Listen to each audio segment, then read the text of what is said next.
같이 사도신경으로 신앙 고백하겠습니다.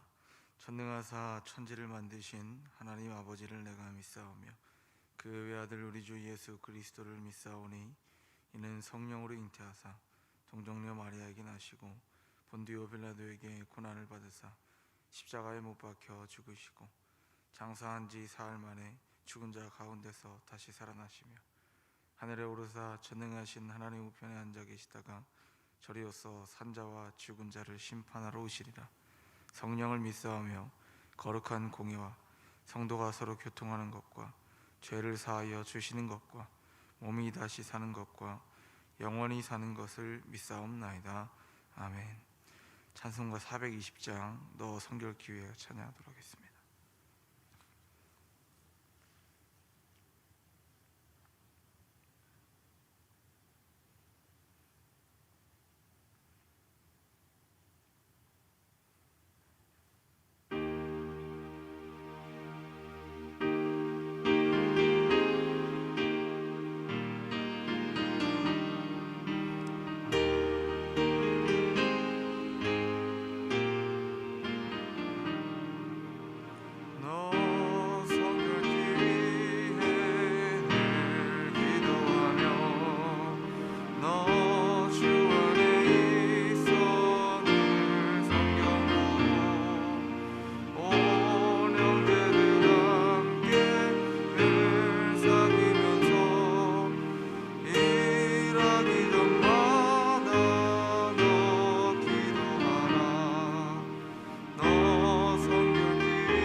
함께 나누실 하나님 말씀은 베드로전서 3장 1절로 12절까지 말씀입니다.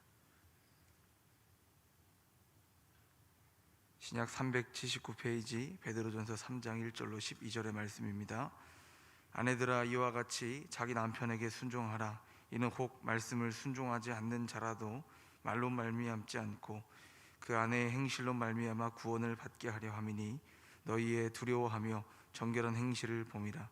너희의 단장은 머리를 꾸미고 금을 차고 아름다운 옷을 입는 외모로 하지 말고 오직 마음에 숨은 사람을 온유하고 안정한 심령에 썩지 아니할 것으로 하라. 이는 하나님 앞에 값진 것이니라. 전에 하나님께 소망을 두었던 거룩한 부녀들도 이와 같이 자기 남편에게 순종함으로 자기를 단장하였나니 사라가 아브라함을 주라 칭하여 순종한 것 같이 너희는 선을 행하고 아무 두려운 일에도 놀라지 아니하면 그의 딸이 된 것이니라.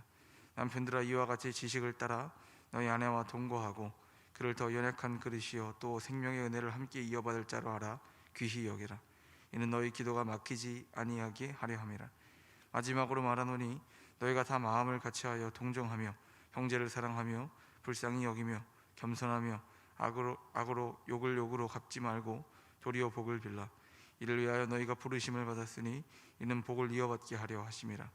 그러므로 생명을 사랑하고 좋은 날 보기를 원하는 자는 혀를 금하여 악한 말을 그치며 그 입술로 거짓을 말하지 말고 악에서 떠나 선을 행하고 화평을 구하며 그것을 따르라. 주인은 의인을 향하시고 그의 귀는 의인을 간구에 기울이시되 주의 얼굴은 악행하는 자를 대하시느니라 하였느니라. 아멘. 이 시간 담임 목사님 나오셔서 말씀 전하시겠습니다.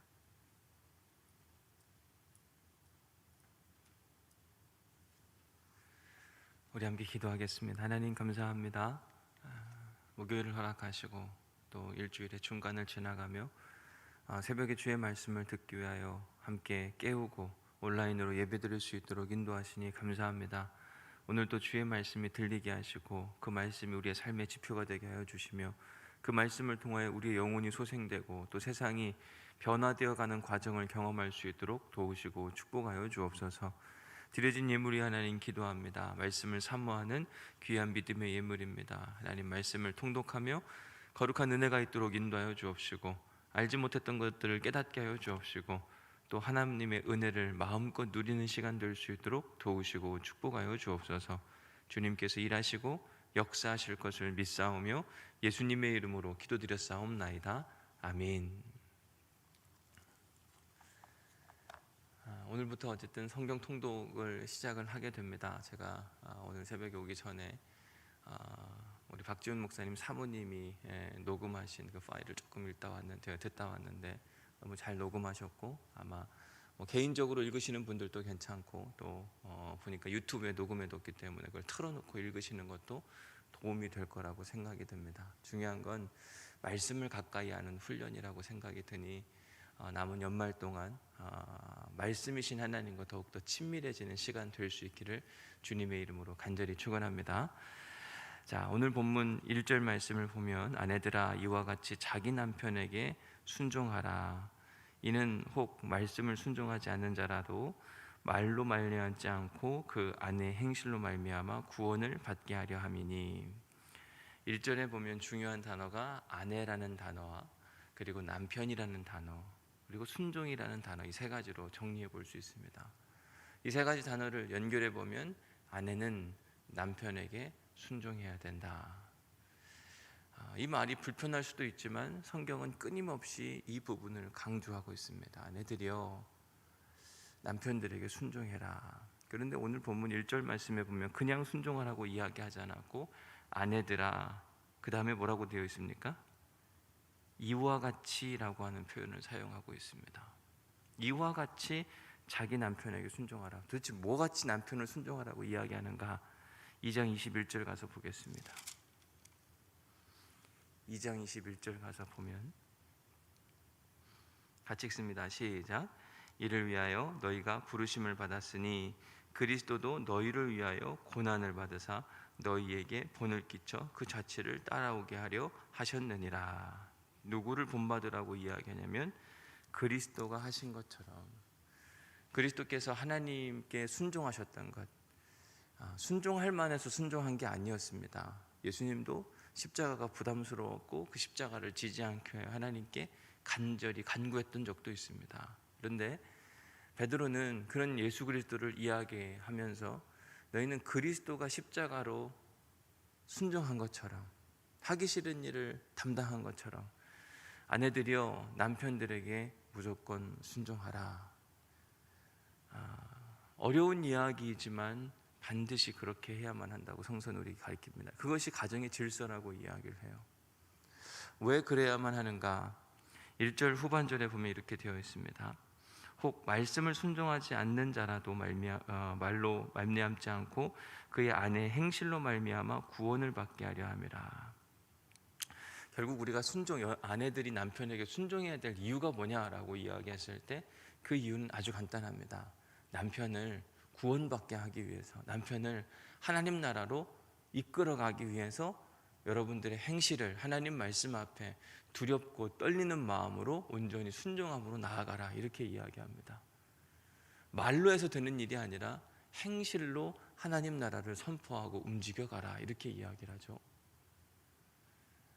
누군가를 말로 설득한다고 하는 건 참 어렵습니다. 설득된다 하더라도 그게 삶까지 이어지는 건 더 어려운 일입니다. 그렇기 때문에 말로 한다고 하는 것을 넘어서서 행함으로, 그런데 아내가 남편을 바꿀 수 있는 가장 큰 힘은 어디서 나타나는가? 결국 남편의 말에 순종함으로. 나머지는 하나님께 맡기는 거예요. 근데 그래서 결국 가정의 목적은, 왜 가정을 우리가 이루고 살아가는가? 행복함도 분명히 있죠. 그런데 행복함을 넘어서야 돼요. 우리가 가정을 이루는 목적이 뭐냐라고 이야기할 때 구원, 하나님 나라와 반드시 연결점이 있어야만 합니다. 내가 누군가와 결혼을 한다, 행복을 위한 것이 아니라 하나님 나라를 위해서 공동의 목표가 있어야 함께 합을 맞추고 나아가거든요.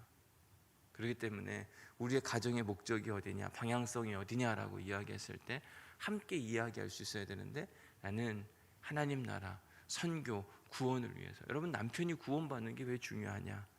남편이 구원받으면 무질서한 가정이 질서 있게 움직여집니다. 가정의 회복이 일어나고 결국 가정이 하나님 나라가 되는 거예요. 그럼 누가 유익이냐? 결국 자기 자신 유익인 겁니다. 이 개념을 이해하면 남편에게 순종할 수 있는 마음의 여유가 생깁니다. 결국 모든 걸 다 돌고 돌아와서 누구한테 유익이냐면 자기 자신한테 유익인 거예요. 근데 자기 자신한테의 유익을 스스로 찾으려고 하고 스스로 모든 걸 획득하려고 하면 그 관계는 반드시 깨집니다. 그리고 교회 다니는 사람 이렇게 욕을 얻어먹다 그냥 끝난다고 이야기를 하는 겁니다. 그러니 여러분들은, 특별히 그리스도인 아내들은 남편들에게 순종하십시오 라고 베드로 사도는 초대교회 성도들에게, 그리고 우리들에게도 동일하게 강조하고 있습니다. 가부장적인 사회에서 당연한 거 아니냐, 지금은 그런 사회가 아닌데, 아니요. 성소를 우리가 성소라고 부를 수 있는 건 시대와 문화와 환경을 초월하기 때문에. 철저한 정신은 뭐냐면, 가정은 하나님 나라를 향해야 된다. 사실 이 얘기를 하고 싶은 거예요. 무조건 아내들이 남편에게 순종하라 이런 이야기를 하는 게 아니라, 어떻게 내 배우자를 하나님의 나라로 인도할 수 있을까, 이 고민을 하라. 그러면 답은 항상 나온다고 이야기를 하는 겁니다. 2절 말씀에 보면 너희의 두려워하며 정결한 행실을 봅니다. 남편이 보는 건 뭐냐면, 우리가 하나님을 두려워하며 정결한 행실을 하는 것을 남편이 보고 있다. 남편만 보고 있는 게 아니라 세상 사람들도 그걸 봐요. 그리스도인이라 일컫는 이야기가 사도행전 11장에 처음 등장하게 되는데, 그때도 보면 바나바와 바울이, 사울이라고 하는 사람이 수리 안디옥 교회에서 그들이 착하고 성령과 믿음이 충만하더라. 안 믿는 사람들이 보는 건 뭐냐면, 우리의 믿음과 성령 충만함, 교회에서 열심히 박수치고 찬양하고 뜨겁게 기도하고, 이건 세상 사람들한테 관심이 없습니다. 저 사람이 어떤 사람인가 보는 거예요. 결국 우리가 그렇게 행함을 강조하는 이유는 하나님 나라의 선교를 위함이라. 아내들이 그렇게 살아가야 되는 것은 남편의 구원을 통하여 가정의 질서가 회복이 되고, 또 그 질서의 회복을 통하여 가정이 건강해지면 자녀가 건강해지고 사회적 질서가 유지되고, 결국 그 모든 은혜를 다 누가 누리는 거냐면 자기 자신이 누리는 거거든요. 아울러서 베드로는 이런 이야기를 합니다. 3절 말씀, 너희의 단장은 머리를 꾸미고 금을 차고 아름다운 옷을 입는 외모로 하지 말고, 오직 마음에 숨은 사람을 온유하고 안정한 심령에 썩지 아니할 것으로 하라. 이는 하나님 앞에 값진 것이니라. 외모로 하지 말고 내적 외모를, 내적 모양을 잘 관리하고 다스리라. 예나 지금이나 외적인 모습에 관심하는 건 다 같은 것 같습니다. 외적인 아름다움을 추구하고 거기에 돈을 투자하고 삶과 모든 것들을 투자하는 거, 그게 나쁘다고 이야기하는 게 아닙니다. 그러나 거기에만 치중하지 말고, 4절에 보면 오직 마음에 숨은 사람이 있다. 그러니까 외적으로 보여지는 내가 있고 내적인 내가 있는데, 내적인 보이지 않는 자기 자신을 관리하고 다스리는 것이 무척 중요하다. 그 중에 하나 성품을 뭐라고 표현했냐면 온유한 마음이 있어야 된다. 온유한 마음은 함부로 말하거나 함부로 행동하거나 착한 마음이 아닙니다. 온유한 마음이에요. 온유한 마음이라고 하는 게 영어로는 meek라고 하는 단어로 번역하는데, 야생마가 있는데 길들여진 야생마예요. 그래서 온유한 사람, 그러면 야생마가 있을 때 만약에 고삐를 확 잡아당겼을 때 멈춰 설 수 있는 힘이거든요. 그러니까 우리가 온유해진다는 표현은 뭐냐면 하나님의 말씀이 우리를 잡아챌 때 과연 멈출 수 있는가? 뭐 욕망에 타오르고 있었어요. 멈춰. 그럴 때 과연 내가 멈출 수 있는가? 막 내가 낙심된 마음이 있었습니다. 그럴 때 하나님께서 낙심된 마음을 다스리라 해서 그 마음을 다스릴 수 있는가? 야생마 같은 인생을 사는 사람들이 얼마나 많은지 모릅니다. 에라 모르겠다, 일단 한번 해보고 보자. 여인들도 마찬가지예요. 아내들도 마찬가지입니다. 베드로는 온유한 마음을 가지라. 너희들의 마음을 다스릴 수 있어야 되느니라. 근데 이 온유한 마음이 어떻게 찾아오는가? 온유한 마음은 사도 바울이 어떻게 얻을 수 있다고 이야기했냐면 성령의 열매를 얻을 수 있다고 이야기합니다. 사랑과 희락과 자비와 오래 참음과 충성과 온유와 절제, 이 모든 것들이 다 성령의 열매하고 연결되는 거예요. 결국 온유함은 우리 스스로 난 온유해져야지 인도에서 이야기하는 요가나 메디테이션을 통해서 이렇게 이루어지는 것이 아니라 이건 역시 성령 하나님이 주시는 열매를 통해서 우리가 얻을 수 있는 것. 결국 우리가 하나님이 기뻐하시는 아내가 될 수 있는 비결 역시 성령님이 우리 안에 내주하셔서 우리의 삶을 다스리시고 우리의 삶을 이끌어 가실 때 가능하다. 주님이 우리에게 원하시는 바거든요. 또 하나 4절에 보면 이렇게 이야기합니다. 안정한 심령에 썩지 아니할 것으로 하라. 세상에 썩지 아니할 것이 뭐가 있을까? 다 사라지고 다 없어지거든요. 근데 우리의 내적인 안에 있는 것, 이건 절대 썩어질 수가 없는 것입니다. 오히려 우리가 죽은 후에도, 세상을 다 정리한 후에도 영원히 남아서 하나님 앞에, 심판 앞에 설 때 가지고 갈 수 있는 게 뭐냐면 우리의 영적 상태, 내적 상태를 의미합니다. 그래서 맨 마지막에 뭐라고 이야기하냐? 이는 하나님 앞에 값진 것이니라. 우리가 무엇을 가지고 갈 수 있는가? 아무것도 가져갈 수가 없습니다. 오직 우리의 영적인 상태, 우리의 심령의 상태를 가져가서 하나님, 내가 이런 인생을 살다 왔습니다. 너도 그런 인생을 살다 왔구나. 하나님이 인정하시는 건 뭐냐면 썩어 없어질 것이 아니라 우리가 무엇을 가지고 어느 위치에 무엇을 했느냐가 아니라 어떤 인생을 살고 어떤 심령의 상태, 어떤 영적 상태를 가지고 살았는가. 이게 하나님께서 우리에게 원하시는 바고 우리를 점검하실 것이고 우리를 그것 때문에 귀하게 여길 것이다. 그러면서 설득하기 위해서인지는 모르겠지만 믿음의 조상에 대한 이야기를 하게 됩니다. 5절 말씀, 전에 하나님께 소망을 두었던 거룩한 부녀들도 이와 같이 자기 남편에게 순종함으로 자기를 단장하였나니. 그게 누구냐? 사라에 대한 이야기를 하는 겁니다. 아브라함의 아내 사라는 아브라함에게 순종했다. 우선 첫 번째, 창세기 12장에 보면 하란에 살던 이 아브라함이 하나님이 말씀하신 약속의 땅 가나안으로 이주하게 됩니다. 이주하는 일이 결코 쉽지 않거든요. 그런데도 불구하고 사라는 그 남편이 가자 그럼 언제든지 출발.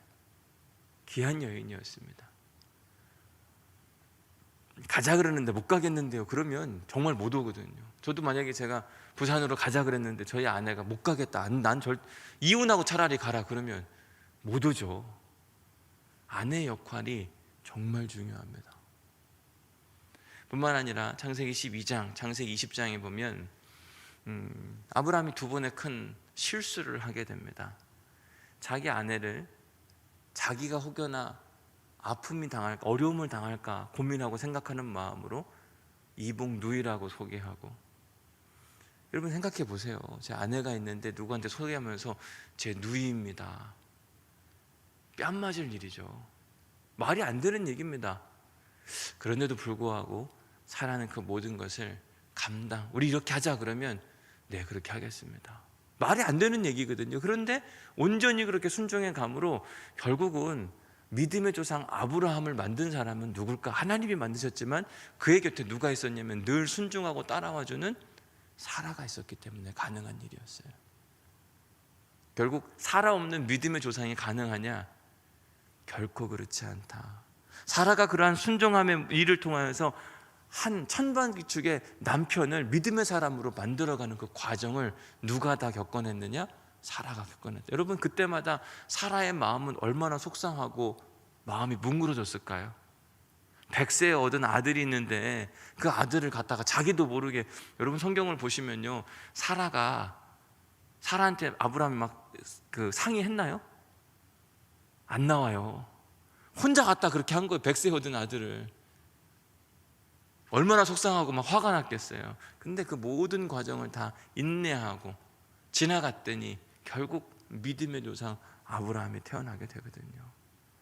이거 봐봐. 한 여인의 순종을 통하여 한 가정이 세워지고 한 남자가 세워지는 것, 여성의 역할이 그만큼 중요함을 다시 한번 강조하고 있습니다. 그러면 여성만 가정에서 이런 역할을 해야 되는가? 아니요. 남편들에 대한 이야기는 7절에 나옵니다. 7절 같이 읽어볼까요? 시작. 남편들아, 이와 같이 자식을 따라 너희 아내와 동거하고 그를 더 연약한 그릇이요 또 생명의 은혜를 함께 이어받을 자로 알아 귀히 여기라. 이는 너희 기도가 막히지 아니하게 하려 함이라. 남편에 대한 이야기, 남편들도 이와 같이라고 이야기합니다. 남편도 누구와 같이?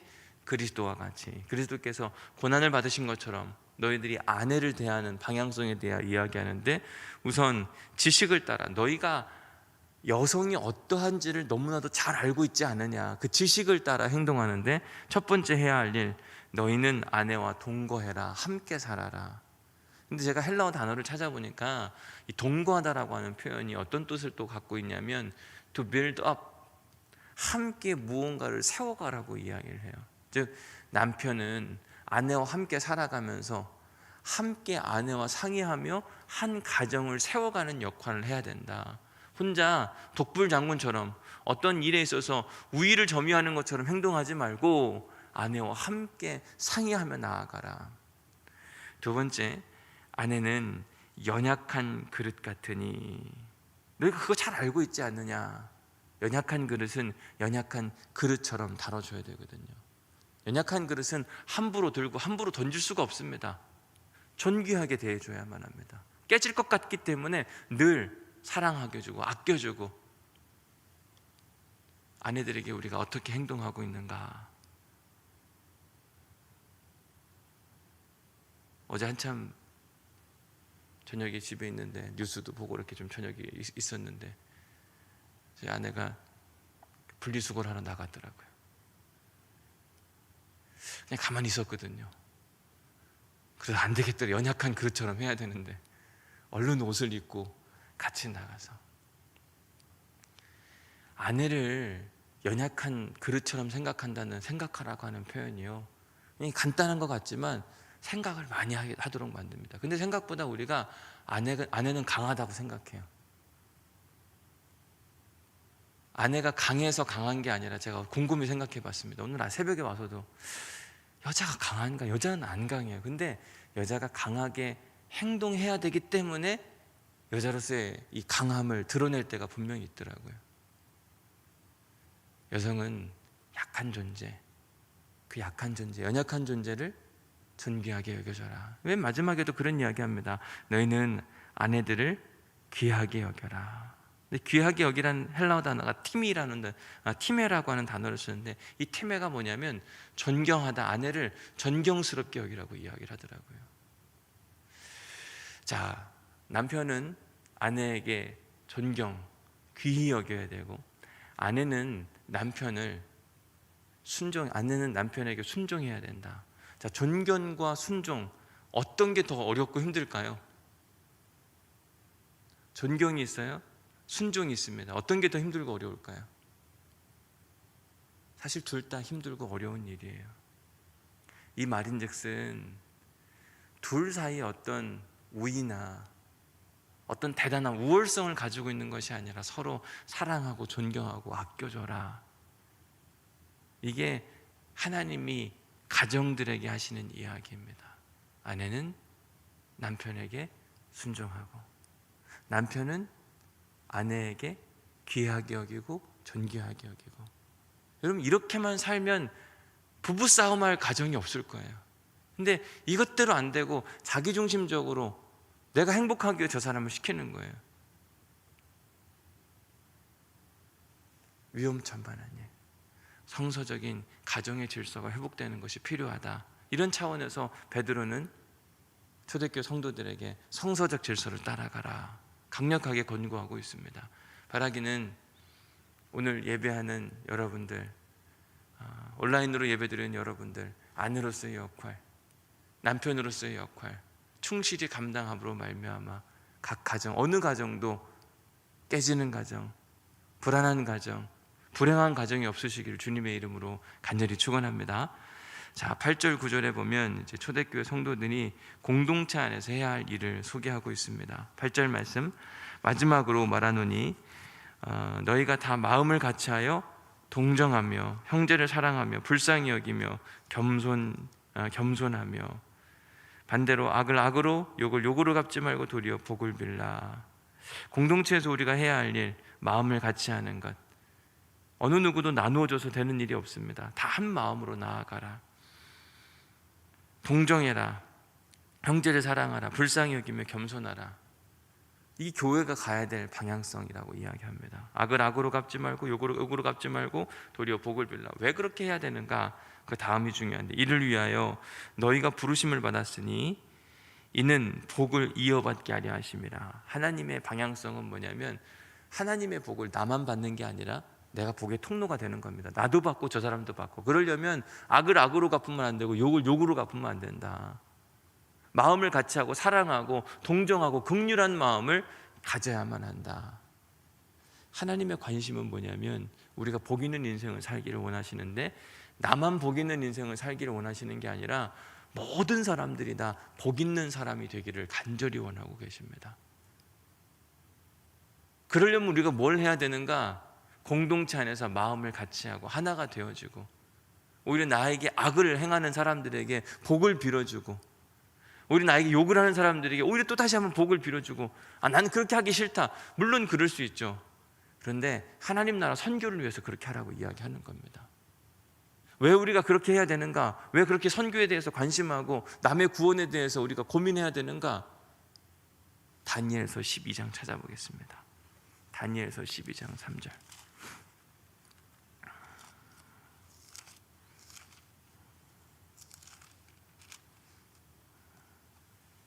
다니엘서 12장 3절 말씀.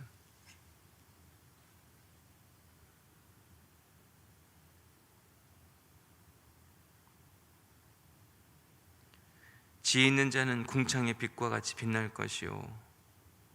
그 다음이요. 시작. 많은 사람을 옳은 대로 돌아오게 한 자는 별과 같이 영원토록 빛나리라.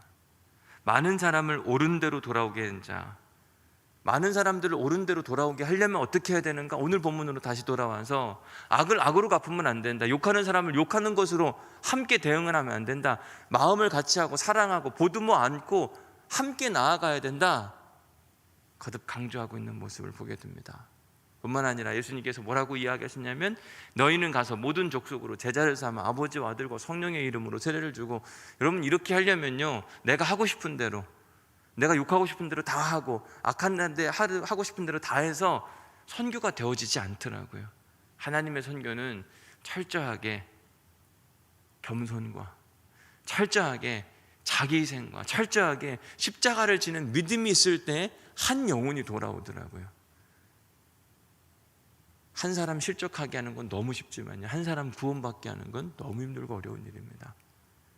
베드로는 뭐라고 이야기하냐면, 공동체 안에서 한 마음으로 하나가 되어 사람들을 섬기고 사람들을 사랑하여 너희가 받은 구원의 복을 다른 사람들에게도 이어갈 수 있도록 해라. 복의 통로의 역할을 해라. 이 창세기 12장에 나오는 아브라함을 부르신 이유하고 똑같아요. 내가 너에게 복을 줄 것인데 너로 말미암아 모든 족속이 복을 받게 하라. 성경에 일맥상통하는 어느 한 흐름이 통하고 있는 겁니다.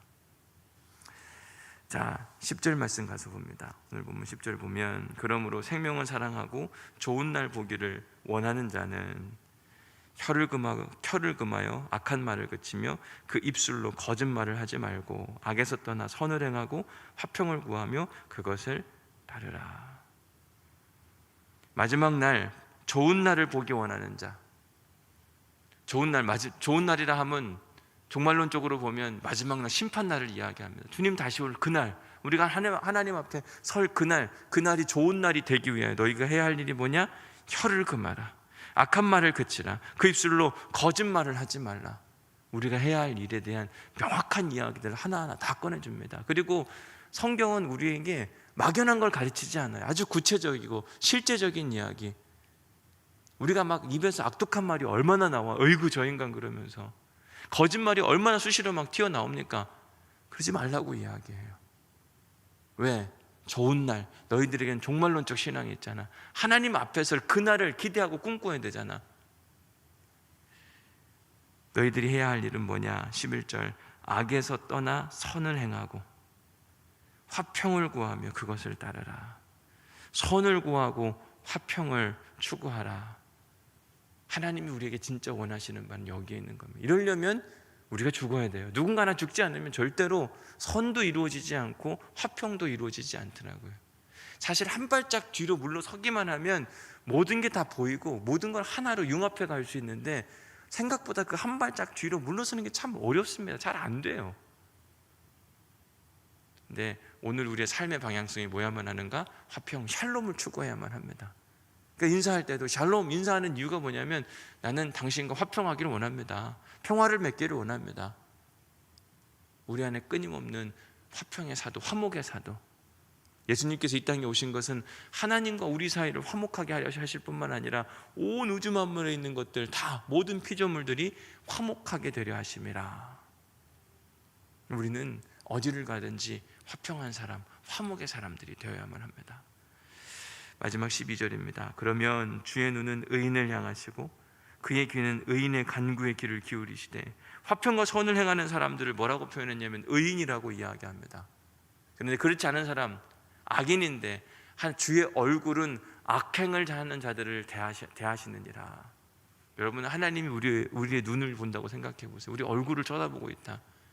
정말 두려울 겁니다. 오히려 우리를 멀리 지그시 바라보시고 우리의 귀에, 우리의 음성에 귀를 기울이시는 그 하나님을 발견해야 될 텐데, 그러려면 우리가 해야 되는 일이 뭐냐? 남편은 남편으로서의 역할을 온전히 다하고, 아내는 아내로서의 역할을 온전히 다하고, 공동체 안에서는 서로 생각하고 고민하고 공감해주고 눈물을 울어주며 선을 추구하고 화평함으로 나아가는 인생을 살아가는 사람을 하나님께서 의인이라고 칭하시고 내가 그들을 기다린다 이야기하시고 그들과 함께하기를 원하신다고 베드로가 초대교회 성도들에게 가르치고 있습니다. 곧 우리에게도 하시는 이야기예요. 바라기는 우리 온누리교회 성도들은 화평만 추구하는 믿음의 성도들 될 수 있기를 주님의 이름으로 간절히 축원합니다. 화평하지 않은 건 안 하시면 돼요. 막 싸우는 거 있잖아요. 안 하시면 된다니까요. 그건 하나님이 기뻐하시는 게 아닙니다.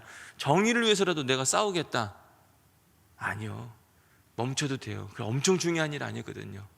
근데 우리는 막 내가 정의의 사도가 되려고 하는데, 여러분 잘 보세요. 우리가 그렇게 선한 사람들이 아니라니까요. 나는 옳은 거고 저 사람은 틀렸다, 아니요, 내가 하는 일에도 보면 반드시 옳지 않은 일이 있어요. 진짜 하나님이 원하시는 건 뭐냐면 함께 기다림으로 하나가 되어질 때까지, 화평으로 나아갈 때까지 인내하고 품어 안고 서로 이해하는 과정을 원하시는 거지 옳은 결정을 원하지 않으세요. 옳은 결정을 했는데 망하는 사람들 너무너무 많거든요. 여러분, 화평을 추구하시기를 바랍니다. 가정에서도 화평, 교회에서도 화평, 세상에서도 화평. 그러면 하나님께서 우리를 의인이라 칭해 줄 것이고 우리를 바라보고 계시며 우리의 기도에 우리의 기도를 듣고 응답하신 하나님의 역사를 반드시 경험할 겁니다. 오늘 한 날도 우리에게 의인의 삶은 삶으로 말미암아 하나님께서 우리의 귀에 귀를 기울이시는, 이 새벽에 부르짖는 우리의 소리에 귀를 기울이시고 응답하시는 하나님의 역사를 경험하는 우리 모두가 될 수 있기를 주님의 이름으로 간절히 축원합니다. 기도하겠습니다. 하나님 감사합니다. 저희들을 사랑하셔서 이 새벽에 부르시고 하나님의 은혜로 오늘 또 말씀을 듣게 하시니 감사합니다. 주의 말씀이 흘러가지 않게 하시고 우리의 심령에 깊이 뿌리박게 하여 주옵시고 그 뿌리박힌 예수 그리스도의 말씀이 살아 숨쉬어 역사하는 일들이 일어날 수 있도록 도우시고 축복하여 주옵소서. 우리 안에 성령의 열매가 맺혀지기를 소망합니다. 그로 인해 가정에서 남편으로서의 역할을 온전히 감당하고 아내는 아내로서의 역할을 온전히 잘 감당하므로 온누리교회 가정 가운데 행복과 기쁨의 소식만 가득 차고 넘칠 수 있도록 도우시고 인도하여 주옵소서. 무너졌던 가정들이 다시 회복되어지기를 간절히 소망합니다. 성령님이 하셔야만 합니다. 성령님 축복하시고, 성령님 일으켜 세워주옵시고, 성령님 역사하여 주시옵소서. 하나님, 공동체가 어떻게 나아가야 될지 가르쳐 주시니 감사합니다. 너희는 선을 행하고 화평을 추구하라. 주님, 오늘 하루 살아가면서 성도들에게, 주변에 있는 사람들에게 선을 추구하는 우리 온누리교회 성도, 화평을 추구하는 우리 온누리교회 성도들이 될 수 있도록 도우시고 축복하여 주옵소서. 그래서 주님 영광 받아 주옵시고 주님의 기쁨이 되게 하여 주시며 우리보다 더 크고 능력 있으신 하나님의 일하심을 경험할 수 있도록 도우시고 축복하여 주옵소서. 주님께서 오늘 이 새벽도 우리의 기도 소리에 귀를 기울이시고 응답하실 것을 믿사오며 예수님의 이름으로 기도드렸사옵나이다. 아멘. 하늘에 계신 우리 아버지여, 이름이 거룩히 여김을 받으시오며 나라의 마옵시며 뜻이 하늘에서 이루어진 것 같이 땅에서도 이루어지리이다. 오늘날 우리에게 일용할 양식을 주옵시고 우리가 우리에게 죄 지은 자를 사하여 준 것 같이 우리의 죄를 사하여 주옵시고 우리를 시험에 들게 하지 마옵시고 다만 악에서 구하옵소서. 대개 나라와 권세와 영광이 아버지께 영원히 있사옵나이다. 아멘. 오늘도 주신 말씀 생각하면서 주님의 이름을 한번 부르짖고 우리 함께 통성으로 기도하도록 하겠습니다. 기도하십니다. 주여